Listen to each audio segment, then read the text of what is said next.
এই বাংলার জমিনে নাস্তিকদের কোনো ঠাঁই নাই। যারা নাস্তিক মুরতাদ, যারা ইসলামের ক্ষতি করেছে, যারা ইসলামের ক্ষতি সাধন করার জন্য শুধু বাংলাদেশ নয়, আমেরিকা থেকে, রাশিয়া থেকে, ইউরোপ থেকে তারা ষড়যন্ত্র করে আসতেছে। আমরা বলতে চাই, যারা ইসলামের ক্ষতি করতে চাবে আল্লাহ পাক রব্বুল আলামিন তাদেরকে গজব দিয়ে ধ্বংস করে দিবেন। ঠিক কিনা বলেন? নাস্তিকতা নিপাত যাক, দিন ইসলাম জিন্দাবাদ। নাস্তিকতা নিপাত যাক, দিন ইসলাম জিন্দাবাদ। কোটি প্রাণে একই আওয়াজ। খোদাদ্রোহী ছাড় পাবে না, এই বাংলায় ঠাই হবে না। মুসলমানরা জেগেছে আজ। ঠিক কিনা বলেন?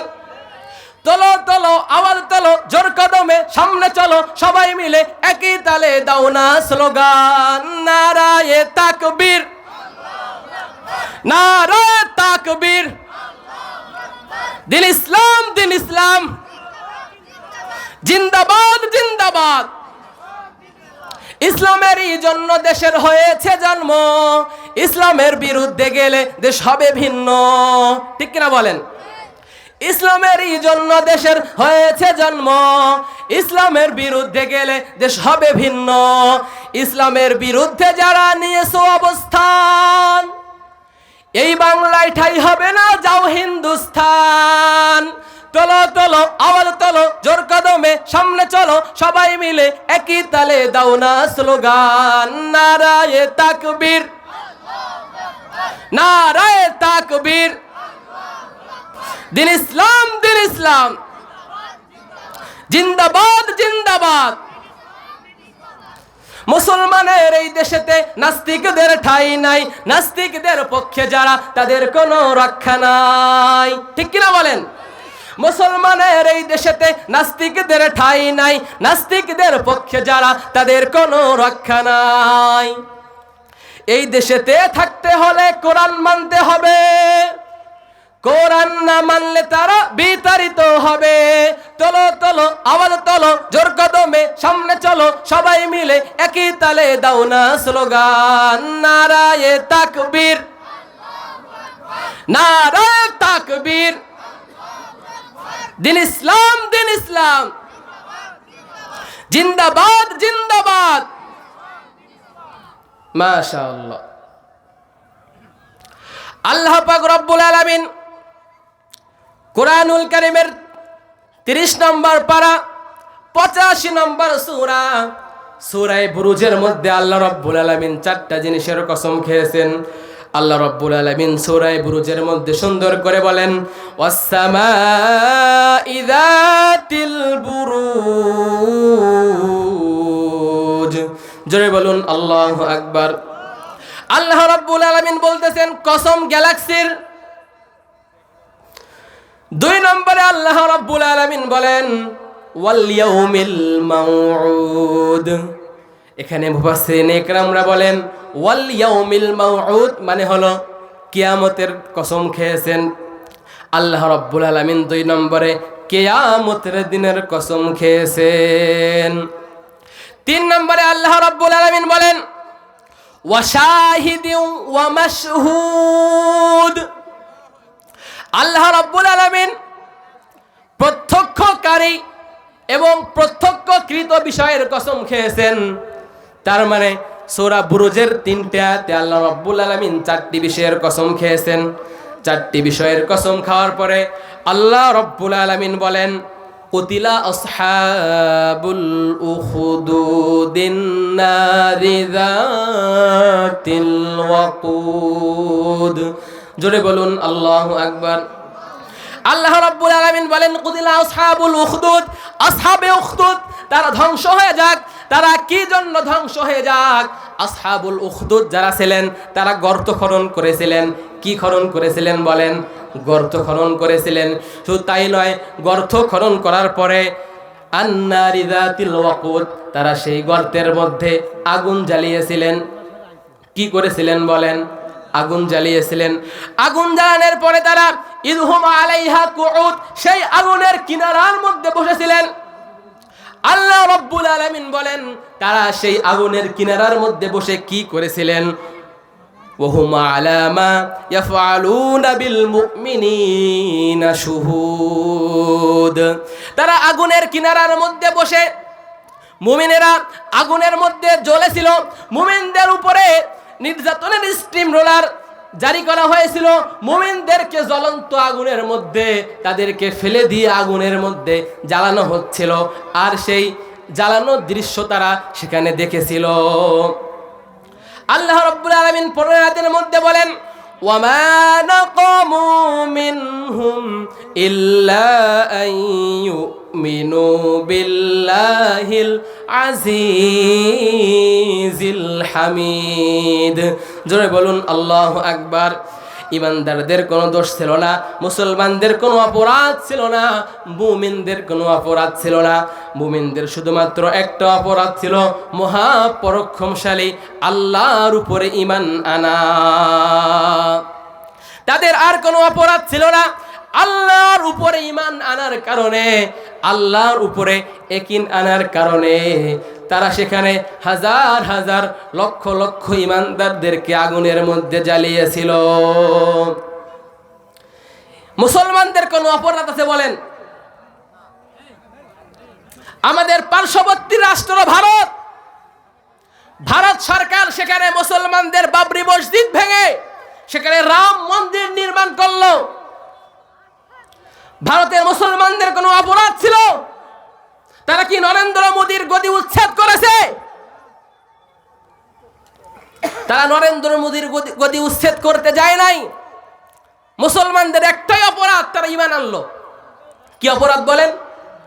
ঈমান এনেছে, ঈমান আনাই তাদের বড় অপরাধ। আল্লাহ সূরা বুরুজের মধ্যে বলেন, ঈমানদারদের একটা অপরাধ, ঈমানদারদের উপরে নির্যাতন আসে, ঈমানদারদের উপরে জুলুম হয়, ঈমানদারদের উপরে অন্যায় হয়, ঈমানদারদের উপরে অবিচার হয়, এর একটাই কারণ ঈমান আনা। কি কারণ বলেন? ঈমান আনা। ঈমানদারদের উপরে যে জুলুম হয় এর কোনো অপরাধ নাই, ঈমানদাররা কোনো অপরাধ করে না। ঈমানদারদের একটাই অপরাধ হলো, কি বলেন?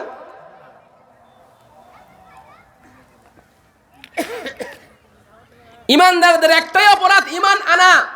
যখন 2019 সালে ভারতের বাবরি মসজিদের রায় দেয় রঞ্জন গগৈ, সে প্রধান বিচারপতি, ভারতের সুপ্রিম কোর্টের প্রধান বিচারপতি, 2019 সালে 9 নভেম্বর ভারতের বাবরি মসজিদের জায়গায় রাম মন্দির হবে, এই রায় দেয় সেই বিচারপতির নাম রঞ্জন গগৈ। এই বিচারপতি রায় দিয়েছিল মুসলমানদের মসজিদ উচ্ছেদ করা হবে, মুসলমানদের মসজিদ মসজিদের জায়গায় থাকবে না, মসজিদের জায়গায় রাম মন্দির নির্মাণ করা হবে। ও মুসলমান, তোমাদেরকে বলি, তোমাদের একমাত্র অপরাধ হলো মহাপরাক্রমশালী আল্লাহর উপরে ঈমান আনা, আল্লাহর উপরে ইয়াকিন আনা, আল্লাহর উপরে বিশ্বাস করাই হলো তোমাদের একমাত্র অপরাধ। কার কাছে? কাফেরদের কাছে, অমুসলিমদের কাছে। ভারতের মুসলমানরা তো কোনো অপরাধ করে নাই, কেন মুসলমানদের বাড়িঘর উচ্ছেদ করা হলো? কেন মুসলমানদের মসজিদ ভেঙে রাম মন্দির নির্মাণ করা হলো বলেন? শুধু তাই নয়, মায়ানমারে মুসলমানদের অপরাধ কি ছিল? তারা কি ওয়াং সং সুচির ক্ষমতা উচ্ছেদ করতে গিয়েছিল? মায়ানমার থেকে 12 লক্ষ রোহিঙ্গাকে বাংলাদেশে ট্রান্সফার করে দিয়েছে। মুসলমানদের কোনো অপরাধ নাই, মুসলমানরা কোথাও অপরাধ করে না। মুসলমানরা সভ্যজাতি, আমেরিকা সভ্যজাতি নয়, ইউরোপ সভ্যজাতি নয়, শুধুমাত্র মুসলমানরাই সভ্যজাতি। ঠিক কিনা বলেন? আমার ভাইয়ের রক্তে আজি ভাসছে আরাকান, আমার বোনের রক্তে আজি ভাসছে আরাকান, একটাই শুধু অপরাধ ওরা নিরহ মুসলমান, একটাই শুধু অপরাধ ওরা নিরহ মুসলমান। কোন অপরাধ আছে আরাকানের মুসলমানদের? কি অপরাধ? তারা নিরহ মুসলমান। এই নিরহ মুসলমান বলেই তাদের উপরে নির্যাতন চালিয়ে, তাদের উপরে জুলুম করে, তাদের বাড়িঘর উচ্ছেদ করে, তাদের বাড়িঘরের মধ্যে আগুন দিয়ে তাদেরকে মায়ানমার থেকে বিতাড়িত করে বাংলাদেশের মধ্যে পাঠিয়েছে। কথা বলেন ঠিক কিনা? সারা বিশ্বের খ্রিস্টান রাষ্ট্রগুলোতে ইহুদি রাষ্ট্রগুলোতে মুসলমানদের উপর নির্যাতন হয়, মুসলমানরা সভ্য জাতি, মুসলমানরা কিন্তু কারো সঙ্গে দাঙ্গা লাগায় না। লাগায় কি বলেন? মুসলমানরা কারো সঙ্গে দাঙ্গা লাগায় না, কিন্তু ইহুদি আর খ্রিস্টানেরা মুসলমানদের উপর দাঙ্গা লাগানোর জন্য ব্যস্ত হয়ে পড়ে, ঠিক কিনা? মুসলমানরা সভ্য জাতি, মুসলমানরা কারো উপর আঘাত করে না। শুধু তাই নয়, বাংলাদেশের বন্ধু রাষ্ট্র চীন, চীনের জিনজিয়াং প্রদেশে সেখানে 90 লক্ষ মুসলিম আছে। কত লক্ষ মুসলিম আছে বলেন? 90 লক্ষ মুসলিম। এই 90 লক্ষ মুসলমানদের মধ্যে 10 লক্ষ মুসলিমকে চীন সরকার বন্দী করেছে। সারা বিশ্বের সব থেকে বড় কারাগার চীন তৈরি করেছে।